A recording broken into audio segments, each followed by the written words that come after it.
Le fameux débat bourse versus IMO. Merci pour ce post très intéressant, Jérémy. Je vais essayer de te donner un petit peu mon avis. Donc, comme les autres auparavant, je vais faire un petit disclaimer. D'ailleurs, le même disclaimer que nous a fait ici Mathieu. Il a dit, voilà, moi, j'ai vraiment commencé par l'immobilier. Je me suis vraiment enrichi avec l'immobilier. Donc, forcément, je vais te dire que l'immobilier, c'est top. Et moi, c'est le contraire. Je me suis vraiment enrichi avec la bourse. Je n'ai pas du tout creusé la partie immobilier. Donc, forcément, je vais avoir un biais et je vais un peu plus faire une réponse qui va être pro-bourse. En fait, je pense que il faut vraiment voir les différences qu'il existe entre l'immobilier et la bourse. Il y a des forces et des faiblesses dans chacune des méthodes. Je pense qu'une des grosses forces de la bourse, c'est la passivité avec laquelle tu peux investir. C'est-à-dire que je pense vraiment que la bourse, n'importe qui peut investir en bourse, même s'il a très très peu de temps. Parce que si vraiment tu as très très peu de temps, bah, tu set up un trade république avec des achats d'ETF et tu es quand même investi en bourse avec juste l'épargne que tu as, quoi. Donc c'est vraiment pas quelque chose qui prend beaucoup de temps. Évidemment, nous, dans la formation Trident, on va optimiser un petit peu les choses pour essayer d'aller chercher un peu plus de performance. Mais même cette optimisation-là, elle prend pas non plus un temps démentiel. C'est-à-dire qu'une fois que c'est mis en place, tu vois, tu te poses rapidement, tu arrives à la problématique suivante, c'est comment je mets plus d'argent dans la machine, quoi. Tu as une machine qui est bien huilée et donc c'est pas forcément, tu vas pas forcément chercher toi-même tes actions. Ça peut être un truc que tu peux vouloir faire, mais si tu as rejoint Trident, c'est probablement justement pour avoir un programme qui te recommande des actions et pour que le travail d'analyse, ça soit plutôt sur les épaules de l'équipe Trident qu'il repose. Au contraire, je pense qu'il faut vraiment souligner le fait que l'immobilier, c'est pas quelque chose qui peut être vraiment délégué. Alors, il existe des solutions clés en main. Donc moi, c'est quelque chose que je pourrais potentiellement faire et que je regarde. Mais c'est vrai que souvent, les retours que j'ai, c'est que, la rentabilité baisse beaucoup quand on fait du clé en main comme ça, parce que notamment, ça va être du clé en main dans des grandes villes qui vont pas forcément avoir les meilleures rentabilités. Et également, c'est pas non plus complètement passif. Ça prend quand même plus de temps que la bourse parce que qui dit immobilier dit forcément signature de papier chez le notaire, dit forcément vérifier certaines choses. Il faut trouver aussi, comme en bourse, il faut trouver la bonne personne. Si tu décides de déléguer, il faut trouver la bonne personne. Donc même ça, je trouve que c'est pas vraiment passif. Et ce que vous recommandez la plupart des investisseurs immobiliers, c'est vraiment de faire de l'IMO, aller chercher soi-même le bien, négocier, etc. Et c'est vrai que c'est quelque chose qui peut être très enrichissant. C'est ce que précise Nicolas ici.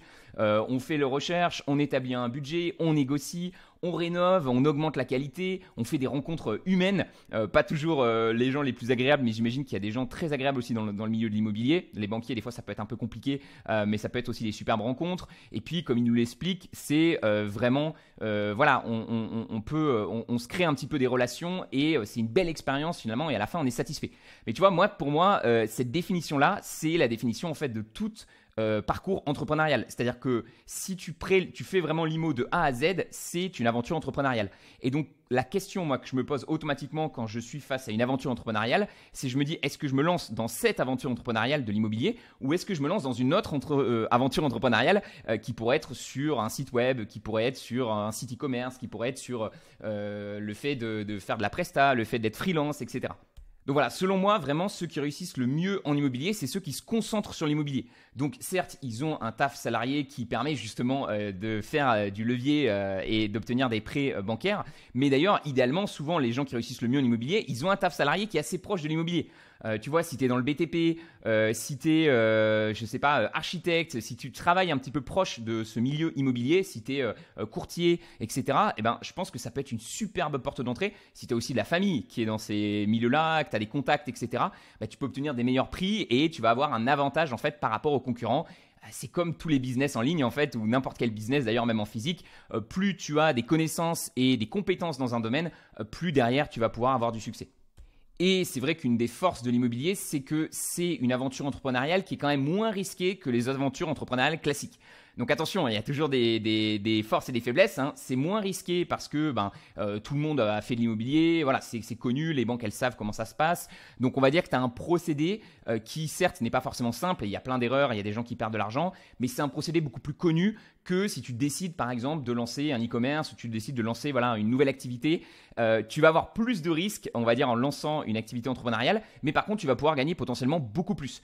Moi j'ai gagné beaucoup plus avec mes business en ligne, à mon avis, que tout ce que j'aurais pu gagner en faisant de l'immobilier, parce que c'est des business en ligne qui ont plus d'échelle. Tu peux faire un bien, deux biens immobiliers, après au bout d'un moment tu vas être un petit peu bloqué par la banque, ça peut être plus compliqué, et donc après d'ailleurs ceux qui font des gros chiffres en immobilier, ils commencent vraiment à passer dans le mode pro. Ils gèrent beaucoup de biens, ils font construire beaucoup de biens, ils sont sur beaucoup de projets à la fois. Donc là à nouveau on sort du truc où c'est juste on va dire un investissement à côté qui te prend un petit peu de temps à quelque chose qui devient vraiment professionnel. Mais quand même, j'ai vu certaines personnes réussir en immobilier, tu vois, sans que ça leur prenne forcément toute leur journée. Donc, la particularité avec l'immobilier, je pense, et c'est pour ça que je fais beaucoup cette séparation-là. Je crois que j'avais créé même un petit Canva très très simple ici pour le montrer. C'est exactement ce que je dis aussi dans les podcasts, c'est que pour moi, si tu es salarié, donc en fait ton temps disponible, il est limité. Enfin voilà, tu sais que tu vas travailler 35 heures et ensuite tu as du temps libre et tu as envie d'aller faire autre chose à côté.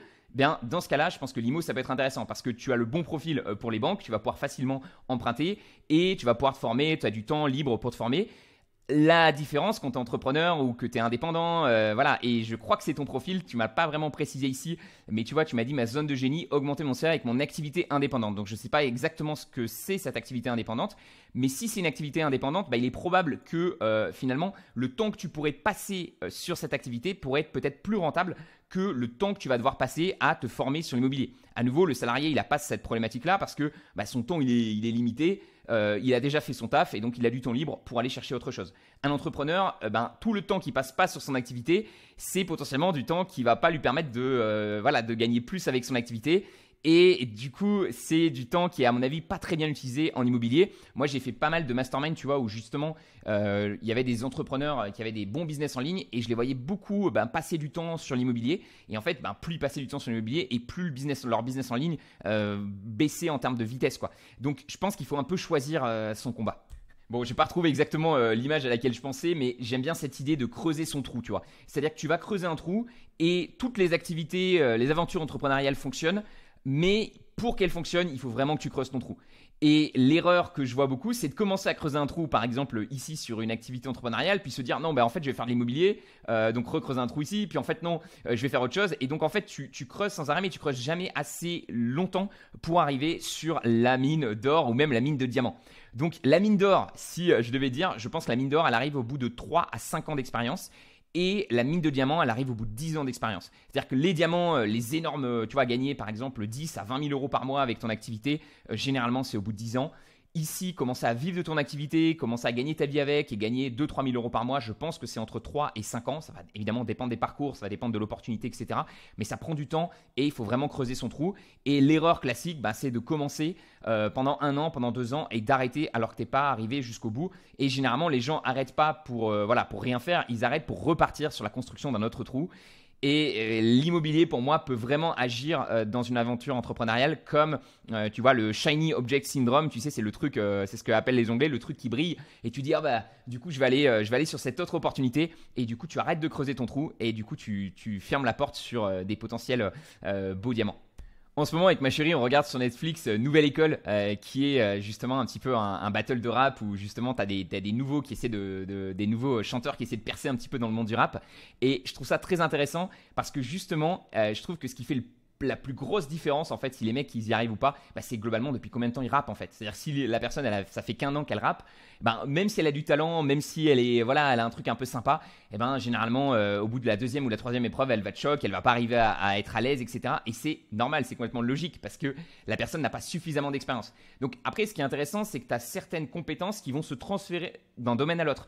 Donc par exemple, et ça rejoint un petit peu ce que disait Nico ici, ce qui est intéressant avec une aventure immobilière, dans tous les cas il faut se lancer dans une aventure entrepreneuriale parce que ça te développe et ça t'apprend des compétences. Et typiquement, si tu apprends des compétences, il y a des compétences en fait qui sont transversales, qui vont être valables sur tous les projets que tu vas lancer. Moi, si demain, par exemple, je lance un truc qui n'a rien à voir avec ce que je fais aujourd'hui, mais par exemple, je sais pas, je lance une boulangerie en bas de chez moi. Alors certes, je ne sais pas comment on fait du pain, je ne sais pas exactement les best-sellers en boulangerie, donc j'ai encore beaucoup de choses à apprendre. Mais je pense que mon trou serait déjà en partie creusé sur la partie gestion d'un business. Vu que ça fait 10 ans que je gère un business, je sais déjà comment ça fonctionne au niveau un petit peu du marketing, au niveau de la communication, au niveau du copywriting, je sais comment emmener les clients, je sais comment ça se passe un petit peu du point de vue fiscal. Donc tu vois, c'est ça qui est intéressant dans la vie, c'est qu'on garde quand même certaines compétences. Mais à nouveau, si on repart sur notre trou, il faut creuser un peu plus profond et en particulier sur des compétences comme ça artistiques qui mettent du temps à se développer. Il y avait une étude sur les fameuses 10 000 heures, tu sais, qui prenaient les joueurs de violon. Et en fait, ce qu'ils ont montré, c'est que plus le joueur de violon avait passé du temps à pratiquer le violon et plus généralement il gagnait sa vie avec le violon. Ceux qui avaient passé 5 000 heures, ils étaient profs. Ceux qui avaient passé 7 000 heures, ils étaient, il me semble, ils jouaient un petit peu dans des concerts. Et ceux qui avaient passé plus de 10 000 heures, c'était un petit peu les maestros qu'on retrouvait et qui gagnaient extrêmement bien leur vie avec ça. Donc à nouveau, et c'est marrant parce que c'est exactement ce que j'ai mis dans le post d'aujourd'hui, je terminerai avec cette citation de Warren Buffett. La différence entre les personnes qui réussissent et celles qui réussissent vraiment, c'est que celles qui réussissent vraiment disent non à presque tout. Warren Buffett, il a été excellent parce qu'il est resté concentré sur sa spécialité. Il ne s'est pas amusé à faire de l'immobilier ou d'autres business. Il est resté concentré sur l'investissement dans des sociétés. Et il a fait ça pendant 70, 80, 90 ans. Et c'est pour ça qu'aujourd'hui, il a un tel succès et des tels résultats. Et donc, à nouveau, la concentration, c'est comme ça qu'on arrive à des très bons résultats. Donc, moi, je te dirais vraiment, cette question, elle est plus large, mais je t'invite à te poser la question parce que pour moi, ça, c'est un peu du Shiny Object Syndrome. Tu vois, quand tu me dis je fantasme, je vois le côté loyer qui tombe, les Airbnb avec des gros rendements, ça, c'est ce que tu vois quand tu es du côté justement que tu n'es pas dedans. Tu vois. Les gens qui sont dans l'immobilier, ils vont te dire que c'est pas aussi simple, que c'est cool, tu apprends beaucoup de choses, mais que c'est pas du revenu passif, etc. C'est comme, c'est comme les business en ligne. Il y a plein qui le voient comme quelque chose de super simple. Non, en réalité, il faut beaucoup bosser pour que ça fonctionne. C'est quelque chose qui marche, c'est quelque chose qui peut te rendre fier, mais je pense qu'il faut choisir vraiment le chemin sur lequel tu vas pouvoir avancer le plus rapidement possible. Et à nouveau, ça dépend. Donc, si tu as du temps disponible, tu es salarié, pourquoi pas faire de l'immobilier à côté et commencer à mettre des bouchées doubles pour vraiment le faire de plus en plus. Mais à mon avis, si tu as une activité vraiment indépendante, à ta place, j'essaierai de rester focus sur cette activité indépendante pour vraiment la développer. Donc, à nouveau, est-ce que dans cette activité indépendante, tu vois vraiment un potentiel de développer ton revenu et de gagner beaucoup plus, ce qui te permettra d'investir en bourse. L'IMO aussi peut permettre, avec le cash flow que ça génère, de réinvestir en bourse. Mais voilà, la grosse différence que je vois à nouveau, c'est que la bourse, ça peut se réinvestir en fait, peu importe où tu gagnes ton argent, tu peux le réinvestir facilement en bourse. Alors qu'une aventure comme l'immobilier ou comme une aventure entrepreneuriale, ça prend beaucoup de temps. Et donc, il faut bien réfléchir sur quoi on veut focus pour avoir le maximum de résultats sur le long terme. Après, le contre-argument que beaucoup de gens vont avoir par rapport à ce que je suis en train d'expliquer, de se focus, de se concentrer pour obtenir un maximum de résultats, bien évidemment, c'est la fameuse diversification. Si des fois on a envie de passer d'un trou à l'autre, c'est parce qu'on se dit je vais être plus diversifié, je ne vais pas mettre tous mes œufs dans le même panier. Mais la réalité, c'est que quand tu mets vraiment tes œufs dans le même panier et que tu touches les diamants, en fait, tu gagnes tellement d'argent que c'est pas trop un souci, quoi. Moi, je suis parvenu à atteindre un très beau patrimoine. Et je l'ai fait sans toucher à l'immobilier, je l'ai fait en me concentrant. Donc à nouveau, moi, ce qui comptait pour moi, c'est d'atteindre le plus rapidement possible un patrimoine élevé. Et tu vois, c'est exactement ce que disait Warren Buffett. Diversification may preserve wealth, but concentration build wealth. Donc la diversification, ça peut aider en effet à conserver la richesse, mais c'est la concentration qui construit la richesse. Donc il faut se poser la question, est-ce que tu es dans une phase de construction de richesse et dans ce cas-là, il vaudra mieux te concentrer, ou est-ce que c'est dans une phase de protection de la richesse? Et dans ce cas-là, peut-être que ça peut être intéressant à ce moment-là de se diversifier, d'avoir un petit peu plusieurs actifs différents. Mais voilà, il faut vraiment se poser la question et je pense que pour la majorité d'entre nous, on est dans une phase de construction de richesse et c'est comme ça que Warren Buffett a construit aussi son patrimoine en se concentrant sur une compétence à forte valeur ajoutée.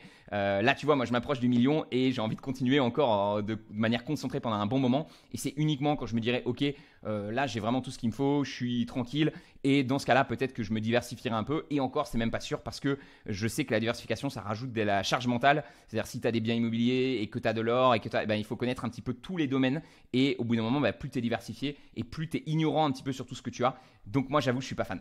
Après, évidemment, il y a des gros avantages en France à faire de l'immobilier, notamment on est un des pays qui est le plus intéressant pour ça, c'est-à-dire qu'on peut faire levier très facilement, on peut obtenir des financements qui sont très intéressants et au contraire, niveau entrepreneurial, on n'est pas le meilleur pays pour entreprendre parce qu'on va avoir plus d'impôts, etc. Donc c'est pour ça aussi que beaucoup de Français se dirigent vers l'immobilier, c'est plus sécurisé, donc ça déjà ça plaît à beaucoup de Français et en plus on a quand même des leviers bancaires qui sont assez intéressants. Mais à nouveau, pour moi, plus que de prendre en compte justement ces critères un petit peu macro, on va dire, de dire voilà, vu que je suis en France, la bourse c'est peut-être un peu moins intéressant que l'IMO, ou plutôt voilà, c'est moins intéressant que mon projet parce que je vais être un peu plus taxé. Je pense qu'il faut vraiment t'écouter toi et te dire sur quel domaine je vais pouvoir vraiment me concentrer et y aller à fond. Moi, ce que je déconseille juste, c'est le fait de se dire voilà, je vais le faire un petit peu à côté et ça va être tranquille. Non, si tu te lances dans l'immobilier, il faut que ça soit un projet, que tu le fasses sérieusement et que tu ailles à fond pendant un bon moment. Peut-être pas forcément toute ta vie, mais il va falloir y consacrer du temps. Ça peut donner des bons résultats, mais ça va te prendre du temps et c'est du temps que tu ne pourras pas passer forcément sur ton activité principale. Donc, je te pose la question, qu'est-ce qui sera le plus rentable pour toi? J'espère en tout cas que cette vidéo pourra t'aider un petit peu à te faire ton avis là-dessus. Voilà, c'était mon avis pro bourse et moi, je t'ai expliqué un petit peu comment je m'y suis pris. Et moi, à nouveau, je me suis vraiment concentré sur mon activité activité entrepreneuriale et tout ce qui dégageait, tout le cash flow que j'ai pu générer, je l'ai investi en bourse. Et ce qui est cool, c'est que la bourse m'a permis quand même d'accélérer vraiment cet enrichissement. Évidemment, il y a une grande partie de cet enrichissement qui est venu de mon travail personnel sur mes business en ligne, mais je suis environ à 200 000 euros de gains sur la bourse. Donc, on va dire qu'il y a 20% quand même de mon patrimoine que j'aurais pas eu aujourd'hui si j'avais pas mis en place cet investissement long terme en bourse, si j'avais fait que des business en ligne. Donc, pour moi, c'est très puissant de pouvoir allier un business comme ça qui génère beaucoup de cash avec une bonne stratégie d'investissement en bourse. Et même si tu n'as pas un business qui génère beaucoup de cash, ben, en fait, mettre en place l'investissement en bourse, c'est le plus simple. Et après, c'est se poser la question, en effet, est-ce que je reste salarié et j'utilise mon salariat pour faire de l'IMO ou est-ce que je me lance en tant qu'entrepreneur? J'ai vu aussi pas mal de profils, tu vois, qui commencent en tant que salarié, qui commencent à se lancer un petit peu, qui font des projets IMO. Et justement, parce que l'IMO, ils se rendent compte qu'ils gagnent confiance en eux, ils arrivent à réaliser des projets et après, ils se lancent dans leur propre aventure entrepreneuriale, ce que je trouve aussi un passage très sympa. Voilà, en tout cas, j'espère que ça aide. C'était un petit peu long et je t'ai parlé de plein de choses différentes, mais j'espère que ça t'aidera à faire un choix éclairé là-dessus.